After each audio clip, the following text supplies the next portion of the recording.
সাম্যর একটি রাজনৈতিক পরিচয় থাকা সত্ত্বেও সবার ঊর্ধ্বে আমরা মনে করি তিনি এই বিশ্ববিদ্যালয়ের একজন শিক্ষার্থী, আমাদের সহযোদ্ধা, আমাদের ভাই। সেই জায়গা থেকে আজকে আমরা আমাদের দাবিগুলো উত্থাপন করেছি এবং আমাদের মৌলিকভাবে আমরা 7টি দফা আজকে পেশ করেছি। আমি চাচ্ছি যে আমাদের এই অংশটি আপনাদের পড়ে শোনাতে। আমরা দাবি করেছি ঢাকা বিশ্ববিদ্যালয়ের মেধাবী শিক্ষার্থী হিসাবে সাম্য হত্যার সাথে জড়িত সকল আসামির বিচার নিশ্চিত করতে হবে এবং সোহরাওয়ার্দী উদ্যানে যারা মাদক ব্যবসায়ী আছে তাদেরকে গ্রেফতার করতে হবে। শাহবাগ মোড় হতে হাইকোর্ট শিক্ষা চত্বর সংলগ্ন আলাদা সড়ক নির্মাণ করে ঢাকা বিশ্ববিদ্যালয়কে সম্পূর্ণভাবে বহিরাগত মুক্ত করতে হবে। ঢাকা বিশ্ববিদ্যালয়ের অভ্যন্তরীণ যে সড়কগুলো আছে সেই সড়কগুলোকে ঢাকা বিশ্ববিদ্যালয়ের অধীনস্থ হিসেবে ন্যস্ত করে কাজ করতে হবে।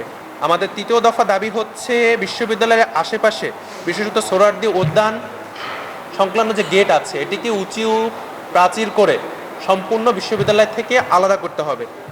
আমাদের এরপরের দাবি হচ্ছে বিশ্ববিদ্যালয়ের অভ্যন্তরে যে ভবঘুরে ভিক্ষুক এবং মাদকাসক্ত ব্যক্তিরা ঘোরাঘুরি করে, যার ফলে আমাদের নারী শিক্ষার্থীরা এবং অন্যান্য শিক্ষার্থীরা অনিরাপদ জীবনযাপন করছে, সেই জায়গায় কার্যকর পদক্ষেপ গ্রহণ করতে হবে এবং বিশ্ববিদ্যালয়ের অভ্যন্তরে যেসব অনিবন্ধিত রিক্সা এবং ইজি বাইক আছে সেগুলোকে নিবন্ধনের আওতায় এনে একটি সুষ্ঠু সড়ক ব্যবস্থাপনা দাঁড় করতে হবে।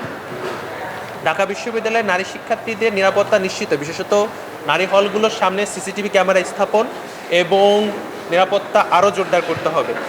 বিশ্ববিদ্যালয়ের যে প্রবেশদ্বারগুলো আছে সে জায়গায় তল্লাশি চৌকি স্থাপন এবং একটি নির্দিষ্ট সময়ের পরে বিশ্ববিদ্যালয়ের শিক্ষার্থী ব্যতীত বাকিদের চলাচলের উপর নিষেধাজ্ঞা আরোপ করতে হবে।